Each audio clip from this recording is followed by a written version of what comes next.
Welcome to the Roost News Podcast. I'm Judy Baroni, co-lead of the Roost News. And I'm Nancy McCammon Hansen. I'm a Roost volunteer from Fort Wayne, Indiana. Today we are speaking with Celeste Moore, fraud specialist, and Margaret Locke, fraud specialist, about the AARP Fraud Watch Network. Welcome, Celeste and Margaret. Thank you. Please take some time to introduce yourselves and tell us about how you first joined AARP. Well, I'll start. So again, my name is Celeste Moore, and I am retired. I was an aerospace engineer with one of our big defense firms here in the United States, and I retired almost 3 years ago. And I got started with the Fraud Watch Network right when I retired. I really wanted to understand how scams were occurring so I could stay abreast of it, but also there was a great opportunity to help volunteer and take calls from people who have been scammed and help teach them what the next steps are. Also learn a lot about compassion and helping people who can be in really difficult situations because of the financial loss.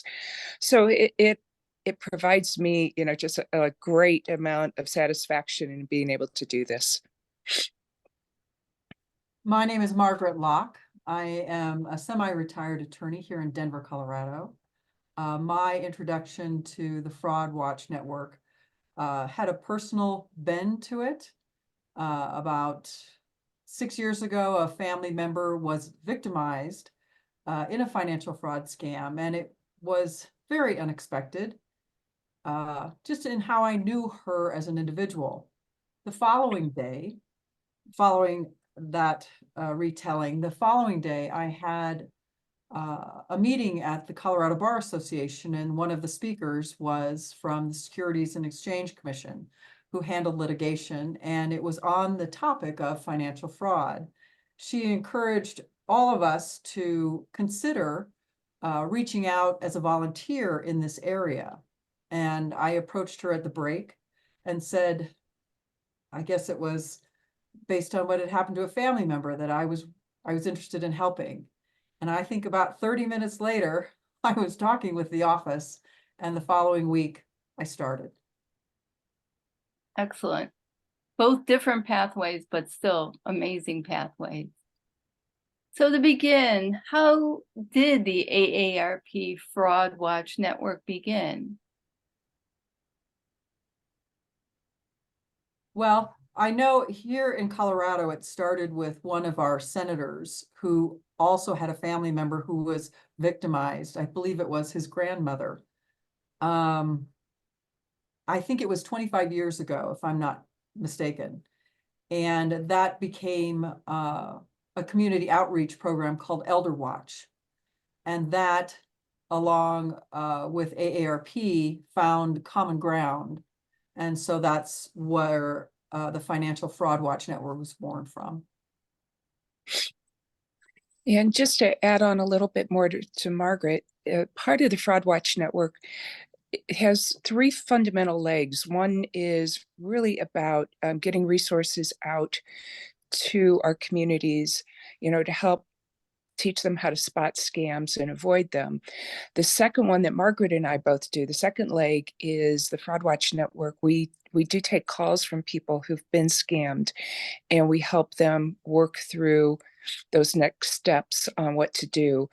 And then the third part of the Fraud Watch Network is doing advocacy for laws and regulations, that are focused in on stopping scams and shutting down these fraud attempts. So the Fraud Watch Network really is pretty vast and, has many legs beside just what volunteering Margaret and I do.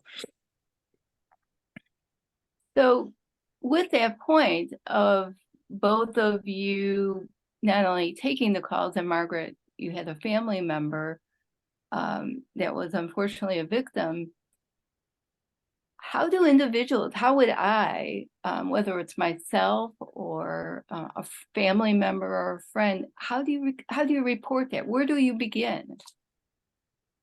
Well, The Fraud Watch Network does have a call center that we advertise the phone numbers out in the AARP magazines or on the website. There's a phone number you can call. It goes to a call center. This year, we're on track to take over 100,000 calls into the call center. Of those 100,000, about a third of those are victims that need to have further assistance.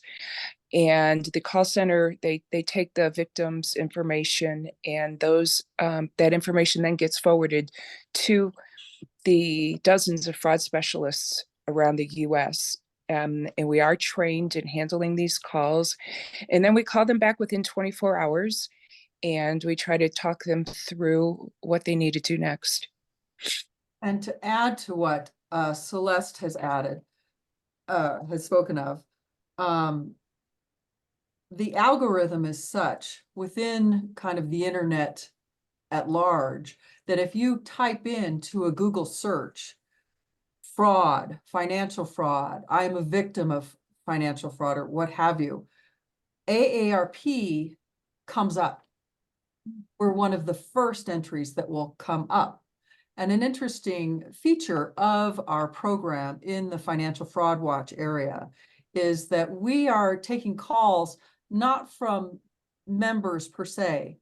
We have a commitment to speak with anyone. And many times you will get a caller who even the acronym of AARP does not resonate with them. They don't know what it means. They've seen something, they might have heard something in advertising on TV, but they couldn't define it any more than that. My calls, I'm sure Celeste will can say the same, anywhere from the age of 16 to 98. And membership isn't required to speak with us. It really is a community outreach commitment. So they might not be members, they might be future members, which is also something to consider. So. Sure, and that was a question I did have, because obviously, we're all here as AARP members as well as volunteers. But what if, like I said, what if we know of someone or we're a victim? Sometimes, I guess I'm trying to say, sometimes people just don't think, well, should I go to the police first? What is the process? So let's say, for example, someone calls you, you take the information, and you said you follow up 24 hours later. How do you follow up? Like, what sort of information do you tell them they should have, or how do you tell them to proceed from that point? Well, to initiate a call would start kind of with a comptroller, kind of a triage, you might say. Mm-hmm. That yes, this is fraud, this is financial based. We would ask for your name. You're not required to give it. Mm-hmm. We would ask the state that you're calling from, the zip code in particular, and then just kind of a brief narrative as to what has happened, why you are seeking help or direction. Then that gets funneled into our offices in Denver and out disseminated to the volunteers at large. That's where it starts. And then each volunteer is given a roster of calls during a 4-hour shift or a 2-hour shift. And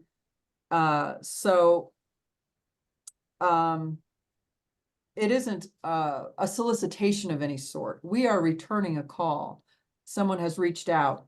And so Celeste will place a call. I will place a call and say, good afternoon. This is a volunteer with AARP Financial Fraud Watch. We're returning a call from Judy. And that's where you start. Yeah, and adding on, Judy, you asked a little bit about, when do you go to the police? Every scam is a little bit different, depending if there was money lost or if it was identification, identity theft. You know, in the case where it's money loss, that could look very different for all different kind of scams, but at bottom line, these criminals are after your money. And then, you know, we help them first protect themselves from any further loss, but then we also walk them through reporting.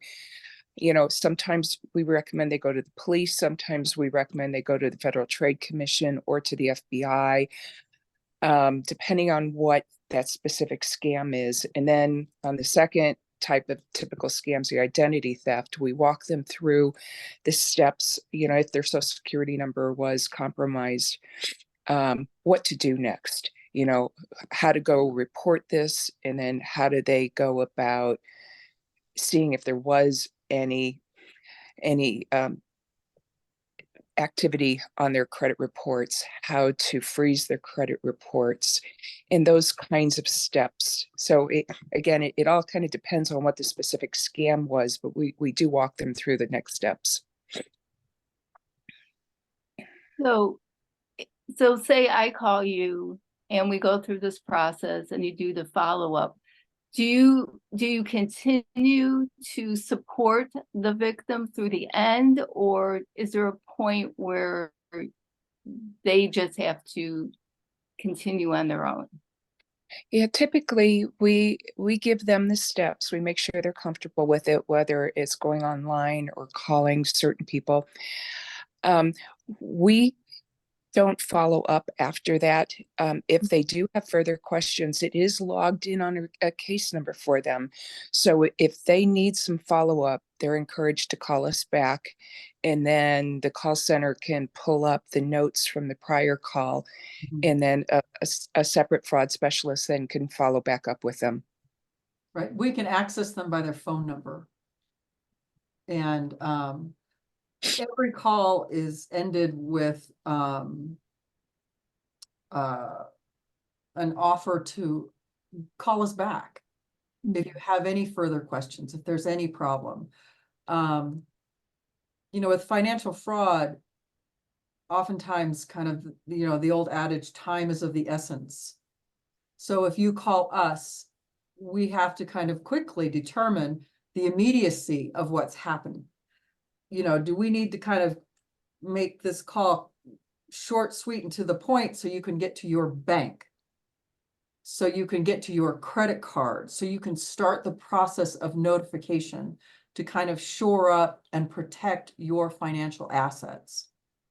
You know, sometimes financial fraud is happening over wire transfers. Well, a domestic transfer, you've got maybe 24 hours. With an international transfer, you have 72 hours to claw that money back. Sometimes banks are helpful, sometimes not as much. But I think the calls usually have to start with how urgent is what's happening. And I have had situations, I know Celeste has too, where you say, okay, we're going to hang up right now and you're going to call X, Y, and Z and tell them what's happened. We're going to hang up and you're going to drive, if it's possible, drive to your branch bank. Sit down, not with a teller, with a banker.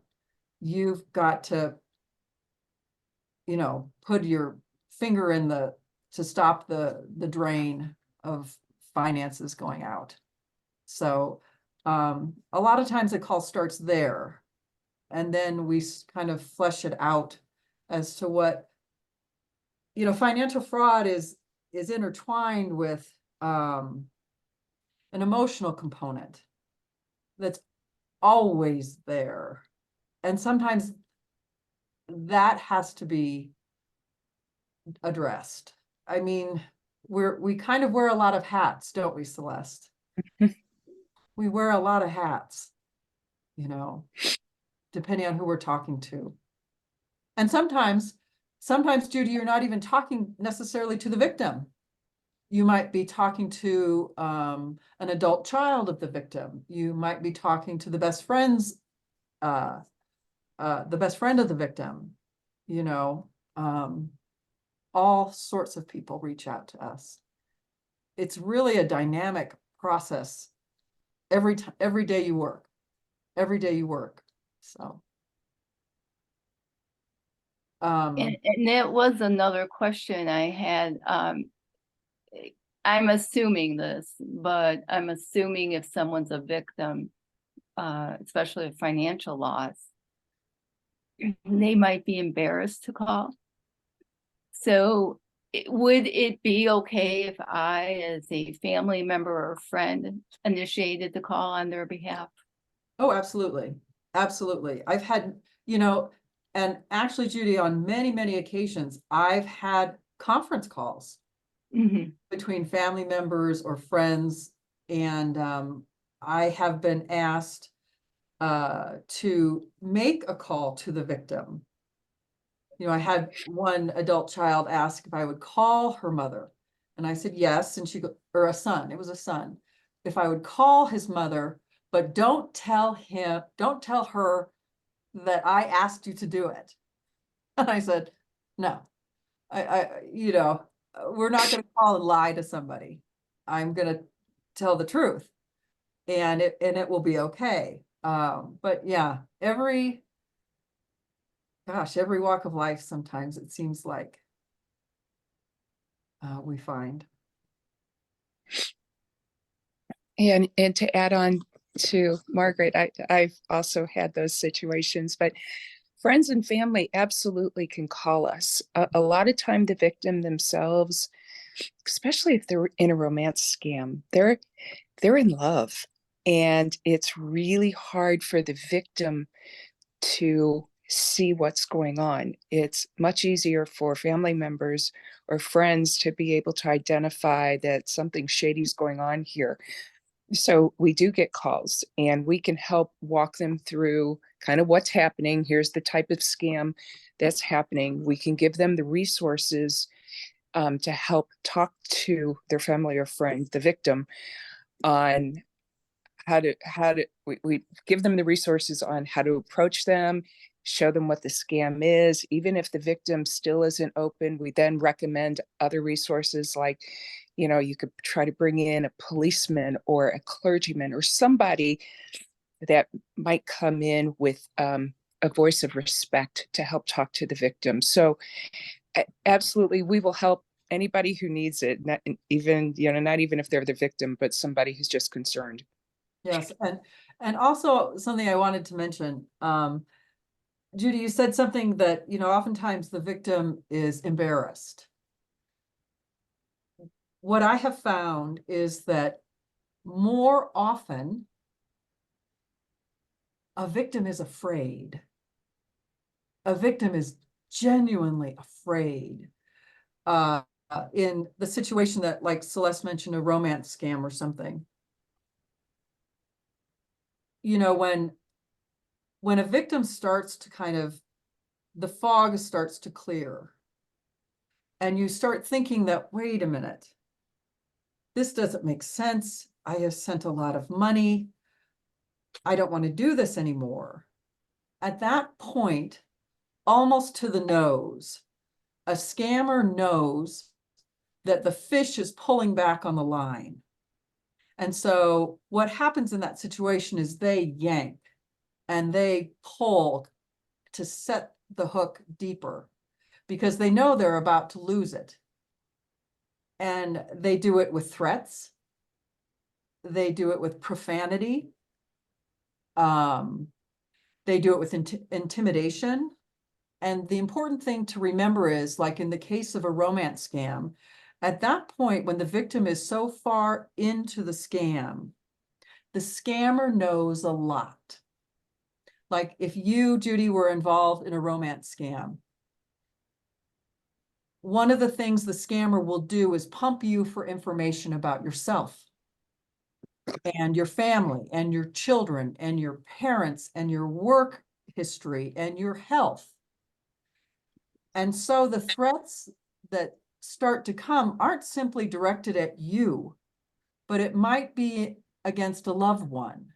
And so what I have found in so many of these calls is just to reassure personal safety oftentimes, because they're afraid.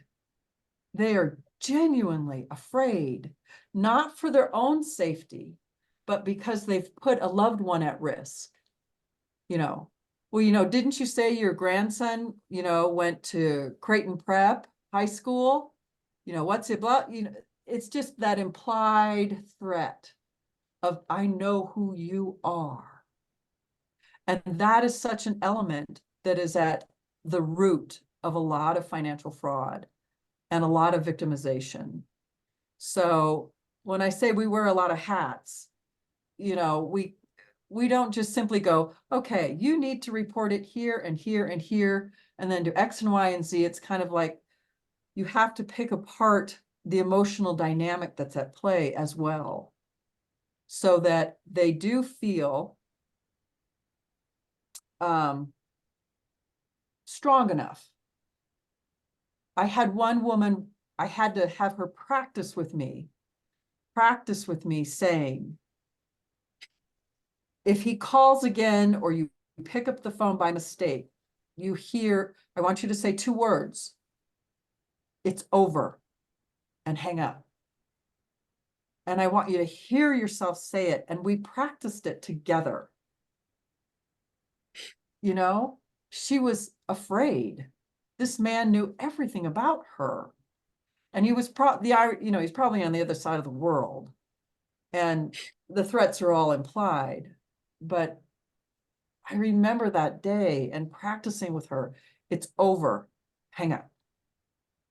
And now hear yourself say it.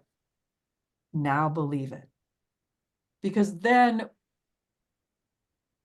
we can't go through the motions in this particular area of volunteer work. In finance, you just can't go through the motions. You won't be good at it. I will tell you that as a volunteer. I'm good at it. Celeste is great at it. All of our coworkers are great at it. Unless you can summon up that empathetic, commitment to serve, you won't be good at it. I'm tooting your horn, Celeste. You're good. Very said, Margaret. Anyway. Wow, that's really, honestly, that's really powerful. I think many people, including myself, think of the practical side of it. Sure. And you're telling me now this emotional side that it's in every call. Yeah, just don't always think about it. Mm-hmm. Well, that's very great and powerful information. And I'm going to hand this discussion now over to Nancy. So whenever you're ready, Nancy. Okay. I want to share with you an experience I had this morning, which was a little unnerving. I was on Facebook and I clicked on a post that had come through from a friend about what's your Christmas name or something like that. And all these boxes popped up on my screen and it said, basically, oh my God, your computer's been infected and you need to call Microsoft right away, blah, blah, blah, blah, blah, which I did not do. Because my first thought was, well, how do I know Microsoft is going to answer if this is giving me a phone number? So I just got out of Safari, went and did something else, came back, no big deal. But I have heard that most fraud occurs on online. Is that true? Yes, I think so, yes. Based on my experience. Celeste? Yeah. I pulled up from the Federal Trade Commission, which is like the keeper of all the fraud data in the US. For 2022, they said the most fraud reported is coming from texts. So texts that come on your cell phone and you click that, that button, that link, or somebody asks, hey Nancy, is that you? And you respond back, yes, what's up? So text are number 1, phone is number 2, then emails, websites, and then social media. So those are the top 5 sources of, beginning fraud activity. So snail mail isn't as big a deal as something. No, that's not true. That's not true. You can get it through snail mail. I would say, the box that you're looking at on your desk is the root of everything. If it has a screen, it's culpable. Okay. If it has a screen, it doesn't care what format it's coming in. Nancy, you brought up, something with Facebook. Oh, if I had a nickel for every time Facebook. But what it does bring up is that pop-up.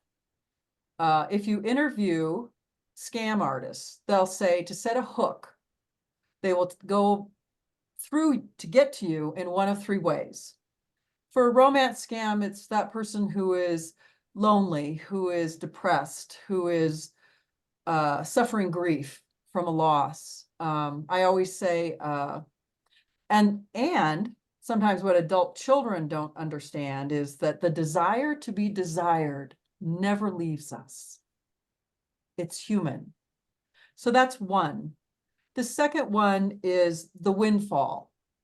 The Publishers Clearinghouse. Oh my gosh, you've won $3 million in a Mercedes, yada, yada, yada. And the third one is what happened to you, Nancy, the pop-up, and that's the Chicken Little. The sky is falling. Oh my God, oh my God, oh my God, oh my God. Act now and do at our direction. Act. In a situation like you've described, what we advise people at the Fraud Watch Network is when you get a pop-up like that, I say to people, don't touch anything. Don't touch a key, except the power cord. Unplug it out of the wall, turn it off, whatever. And then go and sit for a minute, have a cup of coffee, have a beer, I don't care, and then log back on and you'll be fine. But that's one of the three components that you were hit with, is to try and, the sky's falling, Nancy. Oh my God, the sky's falling. Call us. Well, it The was not, irony is Microsoft doesn't even have a phone number. it wasn't the first time that that's happened, but I hadn't had much coffee at that point. So it hit me a little Or fast. you did great. So along with that, now that I'm a senior citizen, at least body wise, not in my mind, but do senior citizens get, are they fraud victims more than, say, 20-year-olds or 30-year-olds, or is there an age bracket that really gets targeted for fraud, or is it across the board? I'll try that one, Margaret. Okay. Fraud is an equal opportunity type of thing. The data that we've seen from the FTC shows almost every age group is targeted relatively equally. However, our seniors, people that are 70 and over, lose the most money. An average scam for 70 and older is a median loss is over $1,000 per scam. So our seniors are targeted. I mean, there's a number of reasons for that. One is some of them tend to have more disposable income, so they're easier target. They're also they grew up in an era where they learned a person's word is everything. So when somebody calls you and says, I'm going to do something for you if you give me this money, they trust them. There's a trust component that our seniors have, that it was a wonderful part of their life decades ago, but now you have to trust but verify. So you've got a mindset with our seniors that they want to trust what you're telling them. So that's one reason I believe they're more vulnerable. Another reason is they tend to be a little bit, on the average, a little less tech savvy than the younger folks, who live with their phones, 24/7. So the technology associated with what these scammers can do can sometimes be elusive to some of our seniors. And I think, also keeping on top of the latest scams, like when they ask for payment in gift cards, first of all, no legitimate company is going to ask you to pay in gift cards, but our seniors, they don't really understand the gift card process. Cryptocurrency is another a vehicle for transferring money in these scams. And again, our seniors, and I personally am not smart on cryptocurrency. So our seniors tend to lose more money in these type of scams. I would, I agree with Celeste on that. And, it also kind of goes back to, why do you, who was it that they asked, why do you rob banks? That's where the money is. The truth of the matter is, the baby boomers have oftentimes more disposable income. They've got a Social Security check coming in every month. They don't have a mortgage to pay anymore. They don't have a car payment to pay anymore. Oftentimes I have spoken with seniors and there's a lot of money sitting in bank accounts and it's just sitting there. And that's just a scent that a scammer, a coyote just can't pass up. So, but I also read once that the average victim is a 62-year-old college-educated white male is oftentimes a victim. Why? Because he thinks he knows better. I've seen it all. I mean, I was helping one man once and he was a financial planner. And I thought, what? Yeah. Yeah. Teachers, nurses, every walk of life, every walk of life. Interesting. Along some of those same lines, what do you think about having your parent ask you to be a code or a signature on their checking account? I know when my mother went into a nursing home, I have a sister who's an accountant, and she also was able to sign on my mother's checking account. And my mother wanted all three of her daughters on her checking account. I didn't really want to do that. I wasn't comfortable with it, but I said, okay, I will, since I don't live in the same community she lives in. But is that a good idea to have one of your children able to sign on your checking account if you're elderly? Okay, the lawyer will answer. No. It's for a number of reasons. In the first place, I think there is a misconception in the general public about someone who is allowed to sign, the rabbit ears up here, allowed to sign on the account. You are not allowed to sign. You are a joint owner. A joint owner. That's a very important distinction to make. And I defy you really to find a bank where you walk in and say, well, I want to be able to sign checks too. And they will in fact give you, or the account holder, a form that you will both sign that will make you joint owners. And that's fine in a relationship that is above board based on trust. It's also at risk for owner number two cleaning out an account. I think what is more effective is a general power of attorney. There you have fiduciary responsibilities imposed upon you by the state. It is a legal form. It is signed by a notary.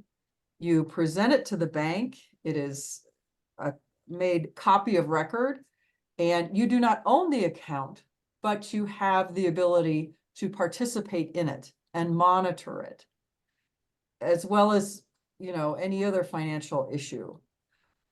Too many times I think volunteers are talking with family members who are watching maybe a parent drain an account in a romance scam, and they in effect can do nothing legally, nothing to stop that parent, absent filing for a conservatorship, which is drawn out and expensive. So no, I wouldn't. I don't have that on my account. My second daughter has the power of attorney and the bank knows it. But when I went in to do that, they tried to make her a joint owner. So Anyway, I also counsel that, you know, if you are going into a bank and making any decision within a bank environment, you do not walk out of the bank without a photocopy of what you did. In other words, Nancy, if you went in to make a change on your account in any fashion, at the very end, you say, I'd like a copy of that. Well, we've got it right here. Nope, you better hit print on something because I'm not leaving without a photocopy of that. See, I'm not tech. I like paper. So, Well, along those lines, how do you feel about paying your bills online?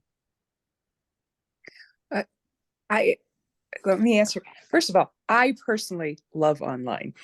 But being an engineer, I love the technology. I find it very effective for me. However, that being said, would I recommend that that certain people like my mother or father, I probably wouldn't recommend that they do a lot of their stuff online. It's just because you got to understand the risks associated with it. You know, you've got to protect your username, your password for paying all of your stuff online or banking online. And you have to be able to understand, you have to have multiple factor authentication on there. And that requires a little bit of work understanding how that works. And then you've got your PIN coming in, you know, when you try to log into some of the online accounts, you've got to know what the risks are, and you never give that PIN to anybody. So there's risks, Nancy, and I think it depends on the level of comfort, the level of knowledge that any given person has, whether they should stay going into the bank and going in the utilities and paying it that way, or if they're ready to go online. I would add two things to that. With respect to like the nuts and bolts, the phone, the utilities, the cable, what have you. I am fine with that. I think it's a convenience. What I advise people in my capacity as a volunteer is, if, let's say, you pay your Comcast cable bill through it, and then you get a text or an email saying there's a problem with your account, you need to contact us. I always say, delete it. Then go into your files and find a piece of paper that came from Comcast and turn it over and find the customer service number. If it's your credit card, if it's a Visa card, pull it out of your billfold, turn it over, use that phone number. Use that phone number. Never, like in your situation with the pop-up, Nancy, the red flag was they wanted to direct you to call this number, the scammer. That's what all of it is based on in large part. And so I always counsel people, you know, if it is something in that respect, as far as, you know, a day-to-day bill or what have you, find a previous bill, keep it on record or at handy in a desk drawer, use that number. Secondly, one of the things that presents itself in our work at Fraud Watch is oftentimes a victim will give remote access to their computer, to their electronic device. Now, in that situation, you have allowed essentially the burglar into the house. And as many of us do, usernames are saved, passwords are saved. So I've had the situation where the victim, and he was 47, gave remote access, and he actually watched the scammer click in to his bank account. You know, he found the bank app, clicked in. Well, the user and password were saved. The money was transferred like that while the victim watched it. So that's another aspect of, gosh, technology's great. We are our own worst enemies sometimes for convenience. If it is an older person, like my mother had her, her little pension account on her desktop and on her laptop. I said, Mom, what is that there? Oh, well, that's da da da da da with Vanguard or whatever. I said, take it off. I said, uninstall it. And we did, because it wasn't necessary. I said, you get a quarterly thing in the mail, don't you? And she went, yeah. And I said, and you have the business card of your agent that if you need to call him, yeah. I said, well, then you don't need it on your computer. Because she had, in fact, saved the user and password. You know, it was too much of a risk. So, I talk too much, sorry. no, you're fine. This is very interesting. Because this week we were, I can't remember what Tuesday was, but it was a day when you were supposed to donate to different organizations. And so many places now want you to donate online. And then there's PayPal where you can donate different things online. And I had a situation with PayPal a few years ago where PayPal double dipped on a donation, and thankfully it was to somebody I really liked, so it wasn't that big a deal. But I haven't used PayPal since, and I won't. What should you be careful of when it comes to donating online? Because usually you have to give a credit card number when you do that.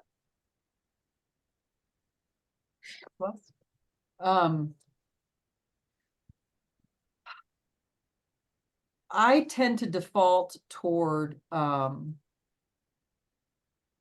of someone, a charitable organization that kind of has its bona fides. You know, the Salvation Army or Big Brother, Big Sister or the ASPCA, where you can find even a local chapter or a local number. You know, sometimes we've had cases of fraud based on kind of international charity requests.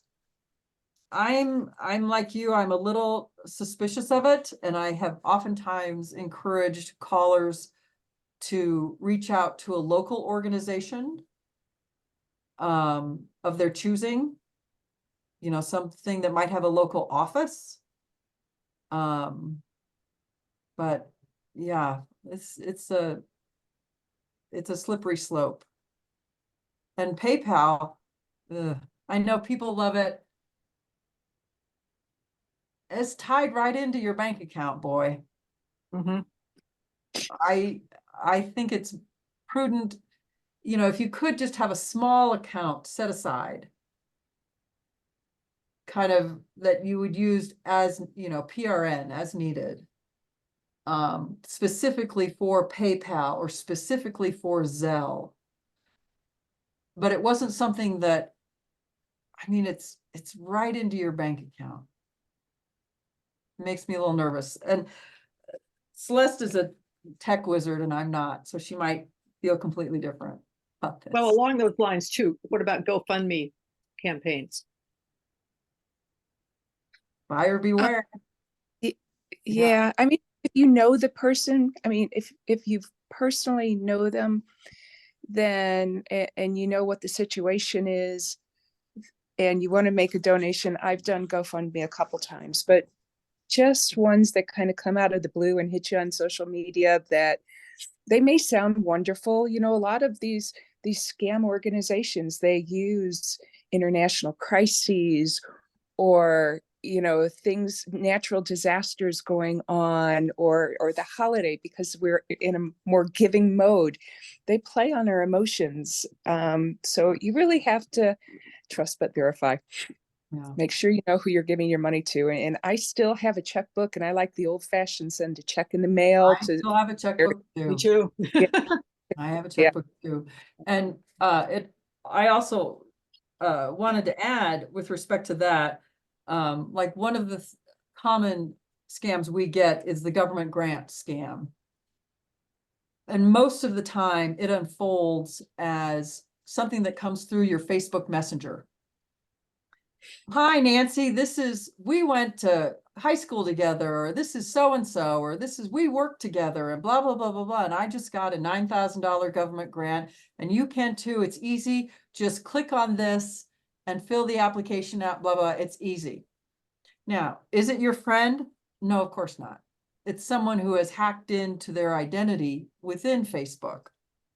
And if you were to go ahead and kind of step through that door of scam, part of that application means providing, say, your driver's license. And you do that. And people say, well, I gave them my driver's license. And I say, yep. And I'll tell you what they're going to do with it. They're going to set up the next victim. And they're going to go into Nancy's contact list, your contact list, Nancy, and they're going to find someone. And they're going to say, hey, this is Nancy. Remember, we used to work together when you lived in Denver. And I just got this government grant, and you can too. And the person from your past or from your contact list responds back and says, Nancy, is this you? And you say, of course it is. It's me. How can I be sure? And they go, here's my driver's license. It's right here. It's me. Scary. That's how it works. So do you ladies have anything else you'd like to add before we wind this up? For the folks listening in on this podcast, you're mostly, AARP volunteers in our state offices. Margaret and I are in the back end. We take the calls after the scam has happened. Everything and anything we can do to continue education to our local communities, our regional communities, is the most important thing that all of us can be doing. Just continuing getting the word out. AARP is doing a good job, putting it in the local magazines, when we get our magazines about frauds and pushing text messages out. But we just have to always be continuing to talk to people. The AARP has a Perfect Scam podcast, which is actually how I started getting into this. I was listening to podcasts and I loved them. Every week they come out with kind of the latest scam, and it tells you how it gets set up and then how it happens, just so I could stay on top of it. But get the word out to everybody, listen to the Perfect Scam. Go to the website. AARP has a great website on what the latest scams are, just so people can be ready. The call will come. The email will come. The text will come. It's going to catch you off guard. Right. And the more you're prepared for it, you're going to be able to say, wait a minute, I've heard about this. I'm not going to do this. So it's education to our entire community. So Margaret and I are worked out of a volunteer job, so we don't have any more calls coming in on the other side. Good luck with that. Yeah. When I talk with people, oftentimes victims are so frustrated because there really is there's no justice in it.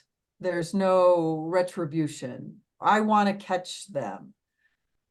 Who's them? And where are they? It's technology is on their side, but I often, every time I work, use the analogy of a boat, a lifeboat. I mean, there's a reason why when you get on a ship, the first thing they do is they teach you about getting off of it safely. And when we take calls, our job is to get you, the victim, into a lifeboat. Because right now you're in the water, and the only thing in the water are sharks. If you can get a victim into the lifeboat, nobody jumps out of a lifeboat. They're happy to be there. And when I say get them to the lifeboat, that means A, they understand the scam. B, they understand they are the victim of it. And C, they have the ability to move past it. And then they have a fourth, then my fourth obligation is to get them to understand that as a person in a lifeboat, I happen to think you have a moral obligation to reach into the water and pull someone else in so they aren't caught. And I've had a luck with that in approaching people. I say, talk about it. Talk about it within your social circles, within your family circle, within your religious circle, within your work environment. Now, you don't have to tell them how much money you lost. That's none of their business. And if they insist upon knowing, you can just respond and say, well, it was enough money that I would have rather kept it in my own pocket. They're not entitled to that personal information, in my opinion. You do need to help them by saying, I don't want you to be the next victim, like I was. I wish our job would be obsolete. You know, I wish it was just senior citizens. And senior citizens are vulnerable because they're not used to having screens. Our young people are vulnerable because that's all they know. And the crisis that I see coming within this area of financial fraud is within the younger generations, because they have never had the experience. I mean, okay, how old am I, Celeste? 40? I thought you told me 29. I told you 29. I am 62. And I tell people all the time, I said, you know, thieves have always existed among us. Now they're hidden behind a screen. When we grew up, you had an opportunity to look at someone, face them, evaluate them, how they approached you, their mannerisms, you know, just you had that face-to-face ability. Our kids don't know the first thing about it because they never look up. That's what scares me.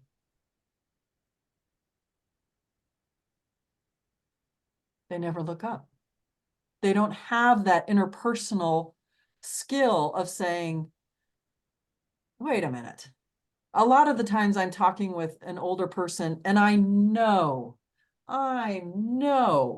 that if this person had come face to face with this con artist, they would have walked away. They would have said, nah, not buying this for a second. Kids don't have that ability anymore because they don't meet face to face. That's going to be a problem.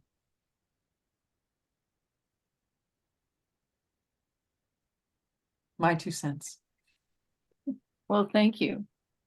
And unless anybody else has anything else to say, I don't want to interrupt anybody. Any other thoughts before we go on?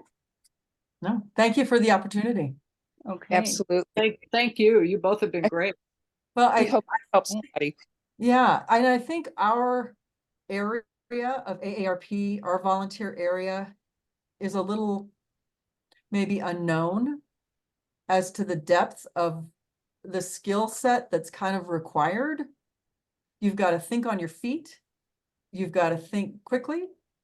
And you have to always have an empathetic ear and tone. I mean, we're also counseled that if you find yourself falling apart in a call, in terms of, you know, and you're trying to resist the thought of saying, did you really do that? You know, how did you do that? You know, you can't approach it that way. You have to always lead with it, with empathy. Sometimes that's very difficult. You know, so I think our area of AARP, it requires a very interesting skill set to be successful at. Well, Well thank said, you Mom. again. Thank you.